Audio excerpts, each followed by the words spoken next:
Je sens qu'il va y avoir un petit malaise là. Bon, avant de commencer cette critique, j'aimerais revenir sur une annonce qui a été faite à un moment donné, comme quoi il y aurait une saison 3 qui sortirait au bout d'un moment, malgré le fait que cette série a connu 2 saisons pendant une très longue période seulement. Donc, le fait est que j'ai essayé de me renseigner là-dessus, j'ai trouvé aucune news, aucune info précise qui corrobore ça. C'est plus des rumeurs qu'on dit comme ça. Certaines personnes, j'ai pas trouvé d'article précis qui dit de façon claire va y avoir une 3e saison de Witch. Donc je prends ça avec des pincettes, et cette saison 3, bah, on verra selon beaucoup de choses en fin de compte. D'une part, si je vais jusqu'au bout de ces réacs, ce dont je suis plus sûr maintenant, si ça se trouve, à la toute fin de la saison 2, il y aura une bonne conclusion, et j'aurais pas particulièrement envie de m'appesantir davantage, et donc j'irai pas voir la saison 3 parce que voilà, je ne trouverais pas ça particulièrement pertinent. Enfin, ça dépendra de pas mal de trucs. Il faut savoir que c'est une adaptation de BD très célèbre, assez populaire, cette BD-là, qui a beaucoup plus de succès que la série. Il me semble que la BD sort toujours. Ah, donc, une BD super populaire. Donc, c'est très particulier à voir comme ça. Moi, je juge cette série seulement en tant que telle, hein, je ne connais pas la BD. Donc, vraiment indépendamment, hein, il y a d'autres façons de voir les choses, hein. Si vous avez suivi la BD et que vous suivez la série en comparaison, vous aurez une autre approche que moi, c'est évident. Mais voilà, je tiens à dire ça aussi. Je n'ai pas suivi la BD, donc j'apprécie cette série indépendamment par rapport à ce qu'elle est intrinsèquement. Hein, c'est une approche, hein, ça va pas être l'approche à avoir, nous sommes d'accord. Donc, ouais, maintenant que c'est dit ça, c'est pas un épisode que j'ai trouvé sensationnel. Et bon, à nouveau, on est qu'au début, donc ça veut rien dire, mais ouais, ça laisse pas présager sur le coup quelque chose de très folichon par la suite. Enfin bon, on y vient. Donc, on poursuit un peu avec la situation qui a été mise en place avant. Caleb a été capturé par le gros méchant prince Troduc. À nouveau, je me souviens pas de son nom et de son larbin qui adore en faire des caisses pour se transformer d'humain à version serpent naga, tout ça. Il gueule comme un veau. Il crache une espèce de rayon dans les airs, et il fait du bruit à fond pour se retransformer en humain. Il a besoin de faire ça à chaque fois. Je veux dire, t'es devant ton prince, t'as impressionné personne, mec. Ce passage, j'ai trouvé tellement exagéré. Enfin bon, et il dit qu'il a ramené le chef des rebelles, parce que ouais, le chef des rebelles, c'est Caleb, un gamin de 15 ans. Ils ont rien de mieux que lui. Je veux dire, ça aurait pu être juste un rebelle, mais non, ils disent que c'est le chef des rebelles. Waouh. Vous avez vraiment rien de plus expérimenté, rien de mieux aguerri que lui, même s'il a l'air plutôt aguerri, je veux dire, il n'y a pas plus aguerri quand même, c'est ça le chef des rebelles. Et donc il essaye un peu de le faire parler, ça dure pas longtemps, et honnêtement, on sent que c'est pas des as dans l'art de la torture ou quoi que ce soit, parce qu'il s'en sort bien, quoi. Il dit rien, il dit ah, allez, mettez-le en cage, puis merde.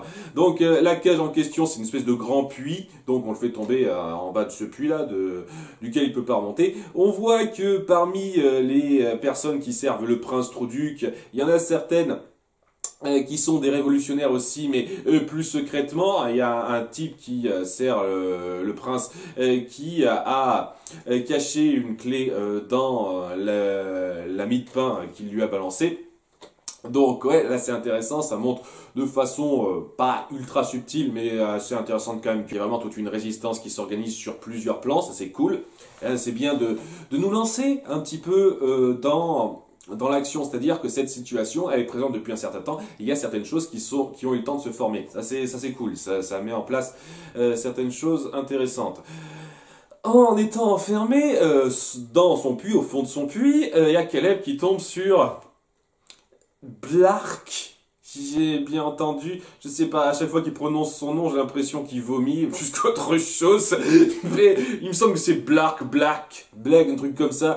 C'est une blague, son nom, quoi. Et ouais, ça va être la mascotte de la série, semble-t-il, puisqu'il apparaît dans le générique, ce type. C'est une espèce de petit gobelin dégueulasse qui est censé être drôle parce qu'il parle pas normalement. Blague pas contrebandier, blague homme d'affaires, blague pas t'avoir parlé français normalement parce que drôle. À un moment donné, on le voit baver comme un gland pour rien quand il est sauvé, parce que c'est censé être drôle. Là, ce genre de petit faire-valoir de merde qu'on rend volontairement un peu dégueu, histoire de dire je sais pas quoi. Genre, ah, c'est pas que pour les filles, vous voyez les garçons, il y a votre mascotte dégueu qui est avec elle. Je déteste ce cliché de merde. Bon, pas forcément dégueu la mascotte. Toujours cette mascotte qui a une voix super irritante à chaque fois. Et il faut toujours qu'il y ait une voix comme ça qui monte dans les aigus de façon... Et c'est quasi impératif dans une bonne moitié des séries pour enfants, ça. C'est-à-dire qu'il faut toujours qu'il y ait ce truc-là. Et dans l'absolu, vous savez quoi? Je préfère encore avoir, vous savez, la petite mascotte Choupi qui parle pas. Vous savez, le petit animal Choupi qui est là, qui est mignon, qui parle pas, qui fait son petit truc dans son coin. Ça sert absolument à rien et c'est clairement de la manipulation bête et méchante pour attirer le spectateur. Achetez nos poupées! Mais je préfère encore ça à ce genre de mascotte de merde et qui non seulement servira à remplir l'épisode pour rien, mais en plus sera irritante dans ses apparitions. Et je sens que celui-là va me gaver. Enfin bon, il y a une petite dispute entre lui et Caleb et... pendant qu'il essaye de s'enfuir sans trop de succès, il fait un essai avec Black, qu'il essaye de propulser au-dessus du puits sans que personne surveille, évidemment. Hein. Enfin bon, il fait un essai, ça marche pas. Et parallèlement, on suit un petit peu nos filles dans notre monde de la Terre.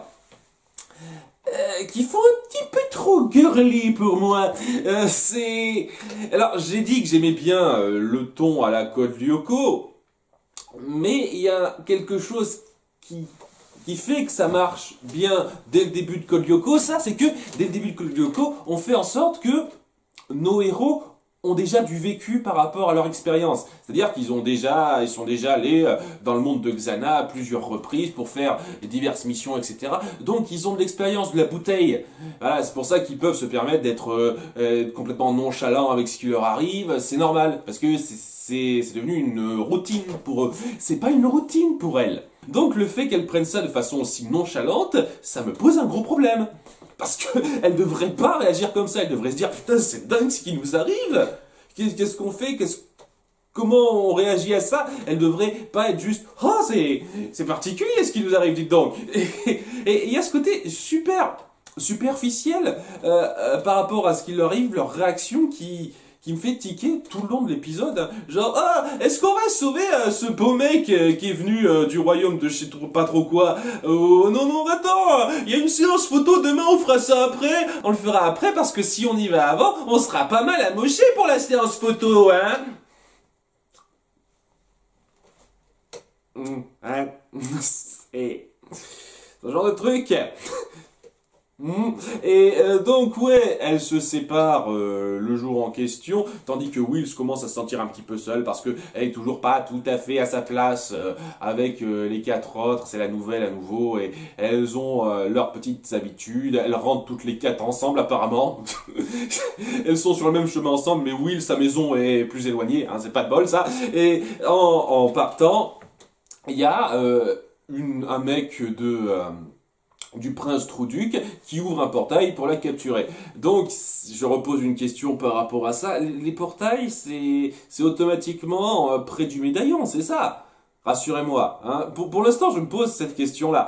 Et donc, ouais, Will a été capturé, mais son sac est resté par terre, et la personne qui a capturé Will n'a pas pensé à prendre ce qu'elle avait sur elle, elle a juste capturé Will. Alors je sais pas qui l'a capturé, ça doit être un de ces monstres, peut-être que c'est le méchant homme serpent, hein, je sais pas, mais voilà, elle se fait capturer sans rien faire. Et son sac qui contient donc le grand médaillon qui donne leur pouvoir aux witch, est laissé derrière. Donc ce sont des gros incompétents, hein, les monstres du coin. Hein. On sent que ça va aller très haut à ce niveau-là. Donc, ouais, elle est à nouveau super rapidement interrogée comme ça. Dis-nous, où est le médaillon? Elle dit rien, elle dit ok, ben enfermez-la. Les grands méchants de l'histoire. Ouh. Donc elle est enfermée dans le même puits que Will. Apparemment, il n'y a qu'un seul endroit pour pour confiner et les capturer. Ils ont capturé 3 personnes en 2 mois sur le même endroit qu'on les met. Ils les tuent au fur et à mesure. On va dire que c'est ça. Ils sont cruels, ils les tuent. Hein. C'est pas montré, mais bon. Et donc, ouais, c'est la rencontre entre Will et Caleb. Et je sais que vous essayez vraiment de donner cette espèce d'ambiance, réplique cinglante, tout le temps, tout le temps, tout le temps. Mais punaise, ces dialogues le font tellement pas. Will réagit presque comme si elle rencontrait un ado dans la rue, et Caleb a à peu près la même réaction qu'un ado normal. Quoi? Comment t'oses dire que je suis qu'un gamin? J'ai 15 ans, je te signale. Elle a quel âge, Will, en fait? Parce que ouais, on essaye de montrer par rapport à cette pseudo-dispute à la con entre ces deux-là, que va y avoir une espèce de petite relation qui va se nouer. À la fin, on montrera que Will développe un petit peu des sentiments pour lui. Ça va super vite, c'est gros problème de ça aussi, ça va super vite. Mais bon, pendant cette période-là, il y a nos 4 autres sorcières. Donc, je précise qu'il s'est passé une nuit entière. Une nuit entière durant laquelle ils ont interrogé Will sans rien lui faire. Hein, Will qui est toute nouvelle, je vous rappelle, qui devrait être plus apte à céder facilement qu'un chef de rebelle qui a de la bouteille, mais non. Et ouais, pendant tout ce temps-là, il s'est rien passé de particulier. Et donc, après ça, donc la journée suivante, il y a... Je sais pas comment elle s'appelle, je suis désolé. Une des filles qui a trouvé son sac dans la rue, en chemin. Personne d'autre l'a trouvé avant elle. Genre, il n'y a pas de clochard qui passe dans le coin ou personne d'autre. Il est resté sur le coin de la rue, bien à l'évidence quand même, de toute personne qui passerait dans le coin, sans que personne le ramasse. Il faut que ce soit une de nos 4 filles qui tombe dessus. C'est quand même un coup de bol. Vous êtes pas d'accord? Et donc, elle en parle aux autres qui se préparaient pour la photo. Oui, parce que oui, il y a pas mal de discussions très girly à nouveau autour de ça. Ah, on se prépare pour la photo, en fait si, en fait non, blablabla. Et une fois qu'elles ont découvert que elle s'est sans doute faite capturer, elles reviennent là où elle a trouvé... le sac et découvre un portail pas loin et décide donc de s'y rendre sans que Corny ou Cornelia se la joue un petit peu. Attendez, je suis pas sûr quand même, surtout pour une fille qu'on connaît à peine. Ce qui est pas faux, hein, c'est vrai que vous la connaissiez à peine, mais bon, elle montre quand même que Corny fait un peu sa vache, là, elle reconnaît quand même, elle aussi, qu'elle est un peu vache, arrêtez, vous me faites me sentir coupable. On joue un petit peu là-dessus, je veux dire, c'est pas comme si les dialogues devenaient nuls à chier ou quoi que ce soit, ça reste quand même relativement plaisant une bonne partie du temps, mais c'est pas non plus ultra recherché, je trouve. Donc ouais, il y a tout un jeu autour de Corny qui veut pas entrer, mais si, mais non, et elles finissent par... passer le portail et se retrouve dans un marécage. Et à nouveau, très nonchalant la façon dont elles prennent ça. C'est quand même un monde tout nouveau pour elles. Tout nouveau pour elles. Elles se disent, oh, on est dans un marécage, il y a des créatures bizarres. Pff, pas de problème, on fait avec, on suit le mouvement. Donc, elles utilisent un peu leur pouvoir parce que même sans la magie des witches, elles ont quand même toujours leur pouvoir sur les éléments pour se rendre au château sans être repérées. Sécurité de merde. Donc, elles arrivent à se rendre au château et, guidées par le pendentif, elles arrivent à trouver le puits dans lequel se trouve Will et parviennent à la libérer ainsi que les 2 autres. Tandis qu'on montre qu'elles maîtrisent plutôt bien leur pouvoir de witch maintenant, chacune démontre une maîtrise totalement acceptable de ses pouvoirs. Chacune utilise très bien le pouvoir de la terre, de l'air, de l'eau. Bon, la préposée au feu, je sais toujours pas son nom, je suis désolé. Ça a un petit peu de mal au début avec le feu, mais au bout d'un moment, elle le maîtrise bien aussi. Donc, pas de problème, hein. La petite séance d'entraînement qu'on a eu rapidement dans le premier épisode, ça suffit à ce qu'on soit à peu près rodé. Très bien, d'accord. À nouveau, hein, dans Code Lyoko, c'est normal qu'ils aient plus de facilité, même si c'était souvent un peu réécrit selon les besoins du scénario. Ah, je me débrouille bien, mais des fois je me débrouille pas super bien, selon les besoins du scénario. Mais ouais, ça c'est une pratique courante. Mais là, à nouveau, c'est censé être nouveau pour elles. Elles devraient pas maîtriser ça aussi bien quand même. Oh, enfin bref, il y a tout un passage où elles sont révulsées de voir cette espèce de créature moche qui les accompagne. Ah donc, et elles finissent par trouver une voie de sortie, seulement elles sont un peu bloquées par des barreaux qui bloquent l'accès, tandis que Caleb décide de jouer les appâts pour le méchant homme serpent pour les sauver, et que Will dit « Oh, c'est trop héroïque !» Mais elle se dit « On va pas le sauver tout de suite !» Elle se barre du château, et une fois sortie du château, elle se dit « Et si j'allais aider Caleb maintenant ? Pourquoi tu l'as pas fait dès le début ? Genre, ouais, il faut que j'aille aider Caleb, les filles. Mais non. Il y a Aileen qui intervient pour lui dire « Attends, tu voles comme une quiche, moi je vole plus vite que toi, je vole mieux que toi. » Ok, quelles expériences vous avez autour de ça? Ça fait qu'un jour que vous êtes witch. Arrêtez de faire comme si vous aviez une grande expérience. Vous avez pas une grande expérience, merde. Donc, ouais, il dit c'est bon, reste là, je m'en occupe. Et elle parvient à sauver Caleb alors qu'il fait une chute mortelle en fuyant le méchant homme serpent. À nouveau, je suis désolé de pas me souvenir de son nom. Et donc voilà, elle dit très nonchalamment, je pense que Will a le béguin pour toi, mon petit. Hein, il y a ce côté très léger dans le dialogue qui à nouveau ne me déplaît pas, mais je trouve souvent mal placé là-dedans, mal amené. Donc voilà, ils parviennent à se barrer, mais avant de passer par le portail, ils se font attaquer par une créature des marais qui, je le reconnais, visuellement parlant, est très bien fichue. Elle a un design assez cool. Elle est vraiment difforme avec un visage pas du tout symétrique, une jambe énorme et l'autre qui est super fine. C'est très cool ce design, j'ai bien aimé ça. Le combat est un peu rapide mais sympathique. Mais elles finissent quand même par se barrer de l'autre côté du portail et à le refermer avant que quelque chose n'entre dans leur monde. Blark décide de se barrer de son côté pour visiter le coin en laissant tout le monde seul, tandis que maintenant Caleb est avec nos héroïnes. Et je sais pas, je trouvais ça intéressant le fait qu'il soit pas avec elle tout de suite à la fin du premier épisode, mais si c'est pour amener aussi rapidement le fait qu'il se trouve avec elle maintenant, moi c'était pas si extraordinaire que ça en fait, hein, comme idée.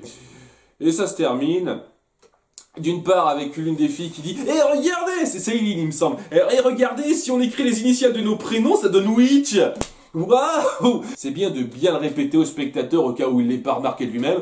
Et ouais, ça se termine avec la grand-mère qui est toujours là, histoire de dire « Ah, je suis sage, vous vous souvenez, je suis là !» Et dire « Ouais, maintenant, le méchant prince Trouduc reviendra sans doute s'attaquer à nous parce qu'il recherche le pouvoir de l'amulette, enfin du pendentif. »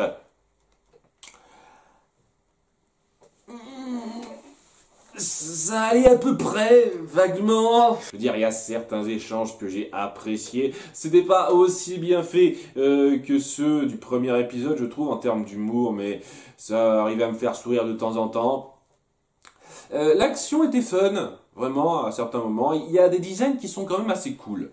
Je ne nie pas. Au début, quand j'ai vu certaines des créatures qu'on montrait, je me suis dit, ouais, c'était quand même très classique. Là, ça part un peu plus vers l'original. Donc j'aime bien ça.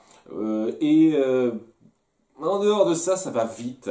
Ça va trop vite. On fait comme si les héroïnes avaient une grande expérience, alors que non, elles n'en ont pas eu une grande expérience. On essaye un peu de jouer, et c'est un truc qui me plaît dans l'absolu, sur le fait que Will ne se sent pas encore totalement au sein du groupe, et donc cette aventure fera en sorte qu'elle comprenne que ses amis pensent à elle, qu'elle compte pour elle.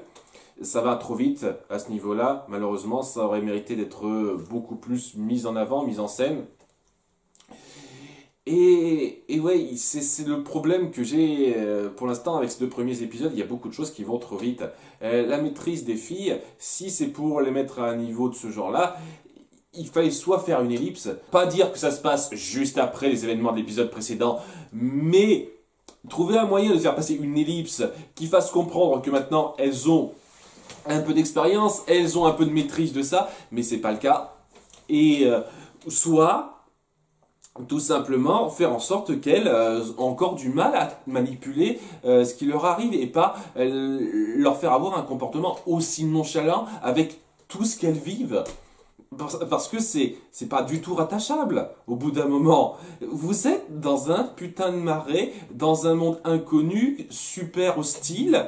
Vous devriez pas être genre, oh, c'est un petit peu bizarre ce qui nous arrive. Ah, ça change de l'école, hein. Ouh, ah, t'en fais pas, c'est moins monstrueux ici à l'école, à part pour la bouffe de la cantine. Voilà, le petite blague de fin, la petite blagounette de fin de ce genre-là, c'est pas le genre de truc qu'on devrait se dire, quel que soit son caractère, quand on découvre tout ça. Ça, c'est le genre de truc qu'on dit une fois qu'on est un peu rodé à ça. Mais c'est pas le cas. Les bons points arrivent à rattraper un petit peu le tout, mais je vais dire une chose, si ça reste sur ce ton-là pour faire passer toutes vos intrigues, je vais pas être grandement pris dedans. Et c'est pour ça que j'envoie un petit message maintenant à l'attention de ceux qui connaissent la série, sans vouloir diminuer ou quoi que ce soit ce que vous pensez de cette série. Hein. Si vous êtes fan de la série, j'ai aucun droit de vous dire ce qui est bien ou pas. Est-ce que le ton de la série globale est le même que dans ces 2 premiers épisodes? Je pose une question parce que j'ai pas particulièrement envie de continuer si c'est comme ça tout le temps. Qu'on soit d'accord, hein, les 2 premiers épisodes, ça ne reflète pas forcément la qualité globale de la série, nous sommes d'accord, hein. Et c'est pour ça que j'aimerais une petite confirmation parce que là, si le reste de la série suit exactement ce même ton, en allant trop vite, à certains moments, en allant à cette vitesse-là, si ça se trouve, ça sera pas trop vite pour vous, mais si ça suit ce même ton, ce même rythme, etc., je vais vous dire une chose, je vais pas être pris dedans. Ça va être ce genre de truc très plat, passable, avec quelques petits moments pour rehausser le tout, que j'aurai pas grand plaisir à voir, et je vais vous le dire, pas grand plaisir à critiquer non plus. Donc, je lance un appel par rapport à ça.